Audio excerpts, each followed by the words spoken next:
Tahukah kalian, bumi ini adalah rumah bagi sekitar 1 miliar pohon, dari lebih dari 60.000 spesies. Mereka hidup di setiap benua. Kecuali di Antartika, si benua es yang beku itu. Sekilas, pohon memang kelihatan rentan. Mereka nggak bisa pindah kalau cuacanya berubah kan?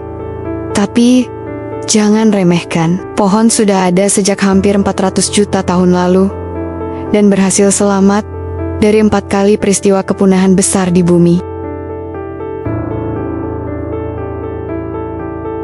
Mereka bukan cuma jadi saksi sejarah, tapi juga arsitek kehidupan. Pohon mampu memecah batu jadi tanah, menghisap karbon dioksida dari udara, lalu menukarnya dengan oksigen. Ya, oksigen yang kita hirup sekarang ini adalah hadiah dari mereka. Tapi anehnya, meskipun para penyair, penebang, dan pecinta alam begitu berterima kasih, pohon selalu sulit dimengerti. Mereka nggak punya darah, nggak punya sistem saraf, nggak butuh daging atau roti, cukup air dan sinar matahari, lalu mereka bikin makanan sendiri. Dan umur mereka bisa ribuan tahun. Salah satunya, pohon Great Basin Brisecon Pine, usianya lebih dari 5.000 tahun. Di hutan, pohon kelihatannya seperti makhluk penyendiri dan cuma rebutan sinar matahari tanpa interaksi dengan tetangga. Tapi ternyata kita selama ini salah lihat. Rahasianya bukan di daun, tapi di akar, guys. Di bawah kaki kita tersembunyi jaringan komunikasi yang luar biasa. Pohon berbagi sumber daya, saling memberi peringatan, bahkan menurunkan informasi ke generasi berikutnya. Hutan ini ternyata berperilaku seperti satu organisme raksasa. Penemuan ini bikin ilmuwan mikir ulang. Apakah kehidupan pohon itu soal persaingan atau justru kerjasama? Dan kalau kita paham jaringan ini, mungkin kita bisa temukan kunci untuk melawan deforestasi dan perubahan iklim. Di alam, mutualisme itu penting. Ikan badut yang dilindungi anemon yang dapat nutrisi dari ikan badut. Ikan pembersih karang yang makan parasit dari ikan besar yang tetap sehat. Lebah yang mengumpulkan nektar, sekaligus membantu bunga menyebar serbuk sarinya. Tapi, bentuk kerjasama paling luas dan penting di bumi, justru yang tidak bisa kita lihat. Persahabatan antara jamur tanah dan tanaman darat. Tahun 1885, seorang ahli botani Jerman bernama Albert Bernhard Frank pertama kali mengusulkan ide ini. Sayangnya, dia malah ditertawakan. Tapi, seiring berjalannya waktu, semua hipotesisnya terbukti benar. Kini kita tahu, hampir 90% tumbuhan darat terhubung dengan jaringan jamur khusus yang disebut mycorrhiza. Dan jaringan ini ada di hampir semua ekosistem dari gurun sampai hutan hujan tropis. Mycorrhiza adalah jamur yang hidup di akar tanaman dalam hubungan saling menguntungkan. Ada 2 tipe besar. Pertama, arbuscular mycorrhiza, namanya dari bahasa Latin arbuscul, artinya pohon kecil. Benang jamur ini menembus sel akar, membentuk struktur mini di dalamnya, lalu berbagi sumber daya dengan pohon. Kedua, ectomycorrhizal fungi. Mereka membungkus akar dari luar, lalu masuk di antara sel-sel tanaman untuk bertukar nutrisi. Jumlah tanaman inangnya lebih sedikit, tapi biasanya adalah pohon-pohon penting bagi manusia, seperti pohon kayu untuk industri. Walaupun mereka berasal dari kelompok yang berbeda, fungsinya sama.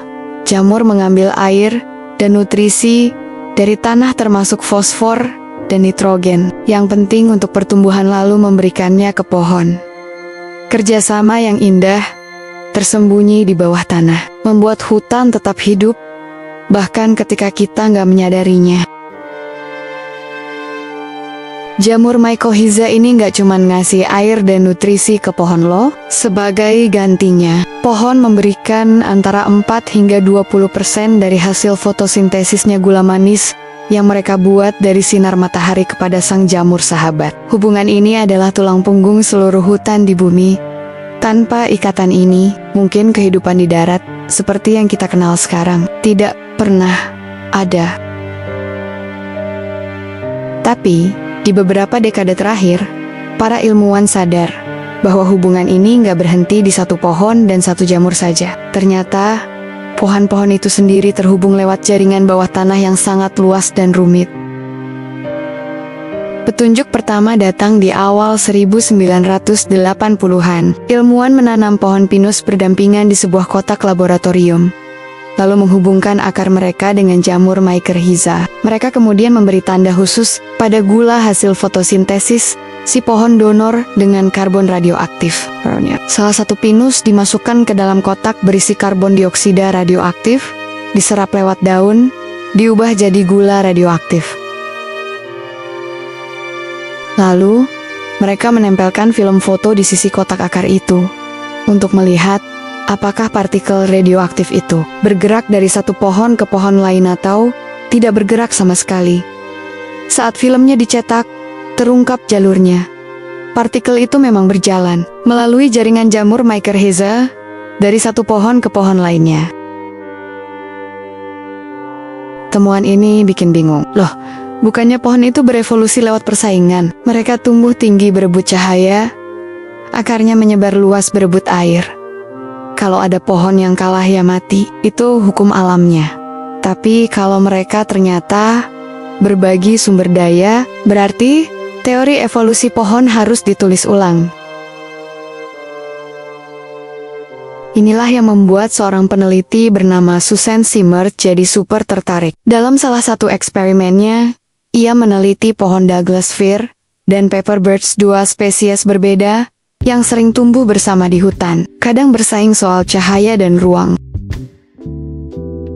Dia menanam fir, birch, dan cedar dalam kelompok 3. Pohon birch diberi tanda isotop radioaktif karbon 14, sementara pohon fir diberi isotop stabil karbon 13. Dengan cara ini, ia bisa tahu karbon dari birch pindah ke fir, atau sebaliknya. Pohon cedar dipakai sebagai kontrol, karena cedar tidak bisa membentuk Mycorrhiza tipe ekto seperti dua pohon tadi. Kalau cedar sampai menerima karbon, artinya karbon itu bocor lewat tanah, bukan lewat jaringan jamur.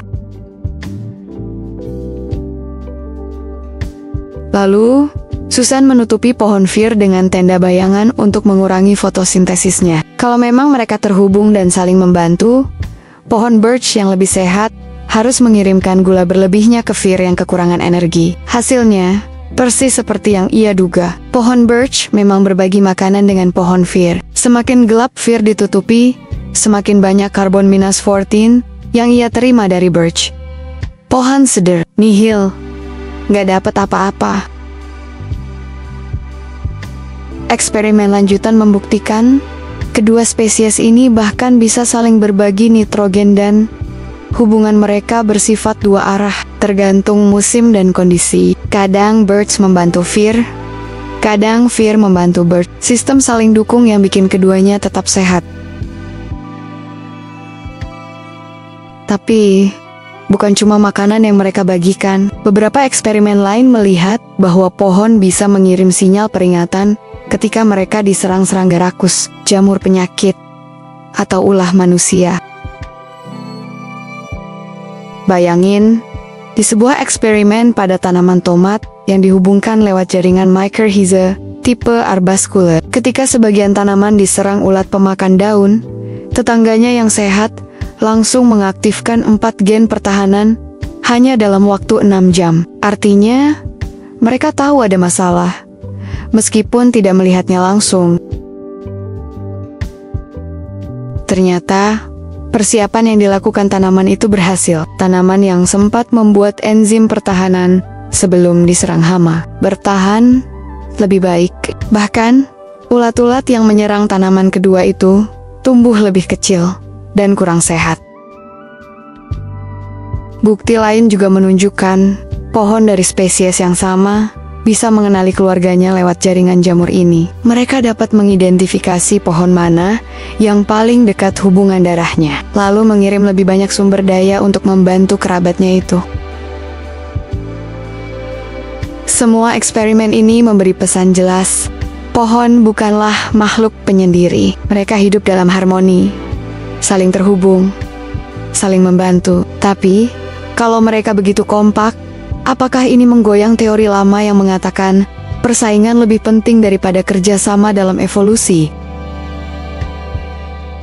Mungkin terdengar seperti itu, tapi ingat, kerjasama ini tidak sepenuhnya tanpa pamrih. Kalau pohon tetangga mati, memang si penyintas akan dapat lebih banyak cahaya. Tapi, sinar matahari yang berlebihan bisa memanaskan dan mengeringkan lantai hutan yang tadinya sejuk dan lembab. Angin pun akan lebih mudah menerobos, dan tanpa mahkota pohon tetangga untuk saling menopang, risiko pohon tercabut akarnya meningkat. Jadi, menjaga tetangga tetap hidup adalah investasi untuk keamanan bersama.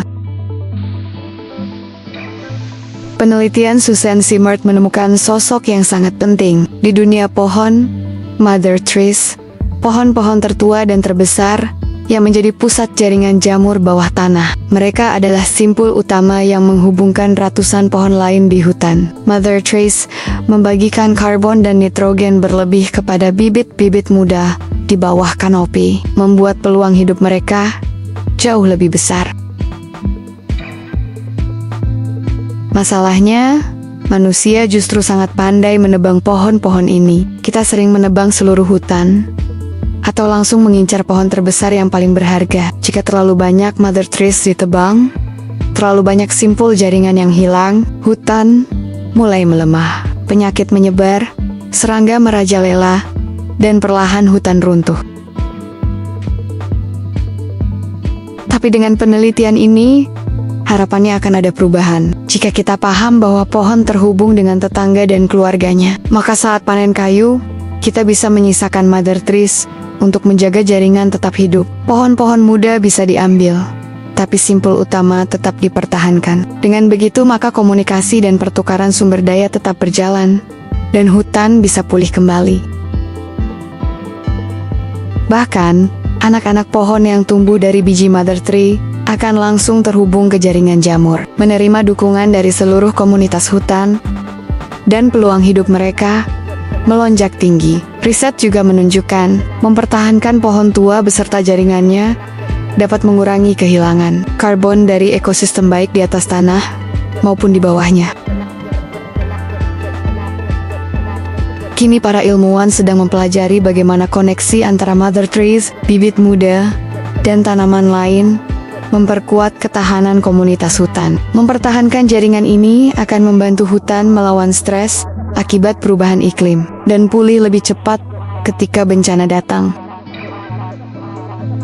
Hutan yang terhubung adalah hutan yang lebih tahan, lebih produktif, lebih sehat, dan lebih beragam. Kebutuhan kita terhadap pohon tidak akan berkurang. Jadi, belajar cara terbaik, memanfaatkan mereka untuk kesehatan mereka, dan kita adalah tugas penting di masa depan. Sekarang, ketika ilmu pengetahuan mulai memahami rahasia jaringan mycorrhiza ini, kita punya kesempatan emas untuk menjaga paru-paru bumi tetap bernapas. Artinya, kita bisa mengurangi ketergantungan pada pupuk buatan. Ini bisa jadi solusi alami, terukur, dan elegan untuk mulai memperbaiki kerusakan yang pertanian timbulkan pada bumi. Karena, faktanya, meski sangat penting untuk manusia, pertanian adalah salah satu aktivitas paling merusak planet ini. Banyak hal perlu diubah. Memang, secara pribadi kita mungkin merasa sulit untuk mengubah praktik pertanian di Brasil atau mempengaruhi para pelobi di Amerika. Tapi, setidaknya kita bisa bertanggung jawab dalam kehidupan kita sendiri. Jujur saja, dulu aku juga belum terlalu peduli. Sejak pindah ke kosan kampus tahun lalu, aku malah sering banget buang-buang makanan. Aku belum bisa belanja bahan makan untuk satu orang saja. Sering kebablasan beli, dan walaupun rencana masaknya oke, kadang resep cuma butuh 1 sendok makan krim asam. Tapi di toko harus beli 1 wadah besar yang akhirnya membusuk di kulkas. Itu sebabnya aku suka beli makanan jadi saja. Sekali makan, habis. Aku suka masak, tapi sudah capek dengan sampah makanan yang aku hasilkan. Bayangkan, hutan yang tadinya hijau rimbun, penuh suara burung, bau tanah basah yang menenangkan. Sekarang, tinggal hamparan tanah gundul, panas menyengat, dan angin kencang yang meraung tanpa penghalang. Dan semua itu bukan karena alam marah, tapi karena tangan kita sendiri yang terlalu rakus. Kita menebang bukan lagi karena perlu, tapi karena ingin lebih, dan lebih lagi. Pohon-pohon tertua para Mother Tree yang jadi jantung dan otak hutan diruntuhkan tanpa pikir panjang. Padahal di bawah akarnya ada ratusan kehidupan lain yang ikut mati saat itu juga. Kita pikir kita sedang mengambil kayu, padahal yang kita ambil adalah masa depan air yang mengalir, udara yang segar, tanah yang subur, masa depan anak cucu kita. Kalau kita terus membiarkan penebangan tanpa kendali ini, hutan bukan hanya akan hilang, tapi segala yang pernah membuat bumi ini layak dihuni akan ikut pergi. Masih ada waktu, Beb, tapi tidak banyak. Pertahankan Mother Tree, jaga jaring kehidupan di bawah tanah, dan hentikan cara menebang yang membunuh seluruh jaringan hutan. Karena ketika hutan runtuh, kita pun ikut runtuh. Oke, inilah persembahan dari Dewi untuk Trisakti Bird Farm pada video kali ini. Semoga para penguasa dan pemerintah yang sekarang membabi buta menghabiskan hutan di Indonesia segera sadar. Atau anak cucu kalian juga akan terkena dampaknya juga di kemudian hari. Terima kasih sudah menyimak Dewi sampai habis di video kita kali ini. Dan bye-bye.